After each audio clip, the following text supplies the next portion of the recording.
नमस्कार दोस्तों। हिमालय प्रदेश सच्चे योगी महात्माओं का चिरकाल से खास केंद्र है। इस पुण्य प्रांत में जैसे महान योगी हो चुके हैं वैसे अन्य प्रांतों में बहुत ही कम हुए हैं। अभी वहां बड़े बड़े महात्माओं के वर्तमान होने की बात सुनी जाती है। सुना जाता है कि तिब्बत का ज्ञानगंज योगाश्रम योगियों का एक महान शिक्षालय है, जिसमें सैकड़ों महान योगी अब भी वर्तमान है। हिमालय में कई योगियों के दर्शन भाग्यवान पुरुषों को हो जाते हैं। स्वामी माधव तीरथ जी दंडी गत वर्ष वहां गए थे। उन्हें एक महात्मा मिले। आपने उस घटना को काशी के पंथा नामक बंगला पत्र में लिखा है। उसका मर्म इस प्रकार है। इस शरीर ने गौरी गिरी की परिक्रमा करने के लिए अक्षय तृतीया के दिन काठगोदाम से यात्रा की। शैलपुत्री तीर्थ का दर्शन करते समय वहां भी कतिपय महापुरुषों के दर्शन हुए। ये शरीर गौरी तीर्थ में जिस पर्वत पर गया वह हिमाचल प्रदेश का एक उत्कृष्ट स्थान है। स्वयं गौरी ने इस पर्वत पर शिव की आराधना की थी। जगत में ऐसा कोई कवि या कलाविद पैदा नहीं हुआ जो हिमाचल के सौंदर्य को व्यक्त कर सके। केवल ये सौंदर्य ही तीर्थ यात्रियों की पथ की सारी क्रांति दूर कर देता है।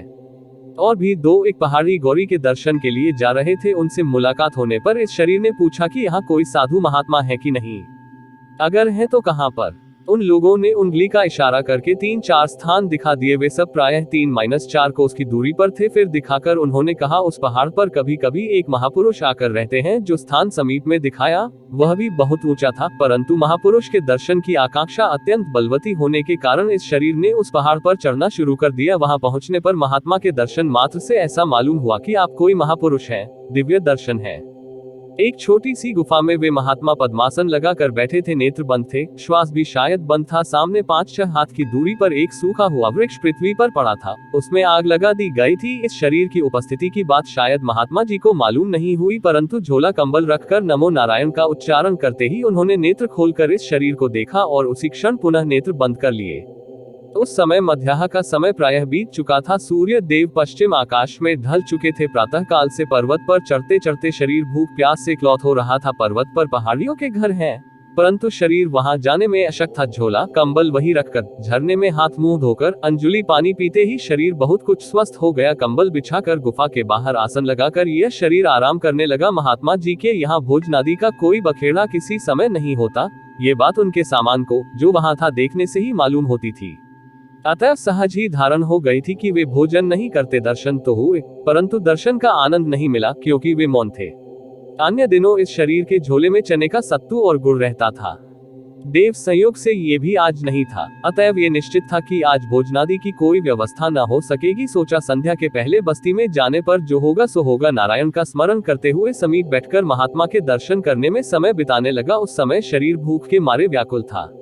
जहां पर यह शरीर था वहां से बहुत दूरी तक दिखाई देता था घास चरती हुई गाय जिस तरह स्वाभाविक ढंग से घूमती है, उसी तरह घूमती फिरती एक सफेद गाय महात्मा की गुफा के द्वार पर आकर पीछे के दोनों पैरों को थोड़ा फैलाकर खड़ी हो गई। उस समय महात्मा ने नेत्र खोलकर मुस्कुराते हुए गाय की ओर देखा। गाय के एक थन से खूब बारीक धार से दूध झरने लगा। ये शरीर जैसे मंत्र द्वारा चालित हो। इस तरह अपने आसन से उठ खड़ा हुआ। महात्मा के आसन के पास काठ का एक बड़ा सा पात्र उलट कर रखा था। उसे उठाकर उस शरीर ने गाय के थन के नीचे रख दिया। उस समय गाय के चारों थनों से दूध अबाध गति से उस पात्र में झरने लगा। देखते देखते वह भर गया। प्रायः 4-5 सेर दूध होगा। महात्मा के सामने वह रखा गया। इस शरीर के साथ जो जल पात्र था वह भी थन के नीचे रखा गया।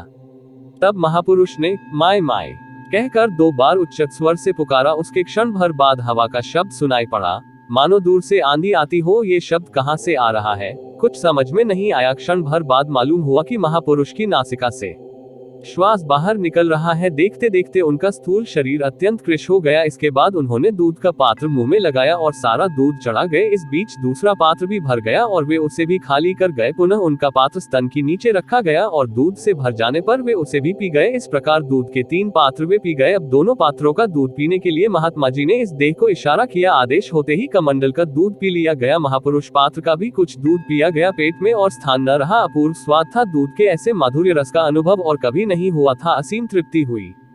महात्मा के दर्शन से जो तृप्ति आज हुई उससे शरीर धारण करना पूर्ण सार्थक हो गया। उनके मुख से निकली हुई कोई बात सुनने को नहीं मिली। बहुत देर तक इस आशा में शरीर बैठा रहा। संध्या से पहले वे आसन से उठकर झरने की ओर गए। जहां पर यह शरीर था वहां से झरने तक अच्छी तरह दिखाई पड़ता था। वहां से वे अदृश्य हो गए, किसी और दिखाई न पड़े। बहुत खोजने पर भी फिर दर्शन नहीं हुए। संध्या समय बस्ती में जाकर इस शरीर ने आश्रय लिया। 2-3 दिन और दर्शन की चेष्टा की गई। पर्वतीय लोगों ने कहा बीच बीच में वे महापुरुष वहां आते हैं, कभी कभी दूसरे दूसरे पहाड़ पर उनका आसन पड़ता है। जो दर्शन करता है उसका जीवन धन्य है। नारायण का स्मरण करते हुए बहुत खोज की गई, परंतु फिर दर्शन नहीं हुए।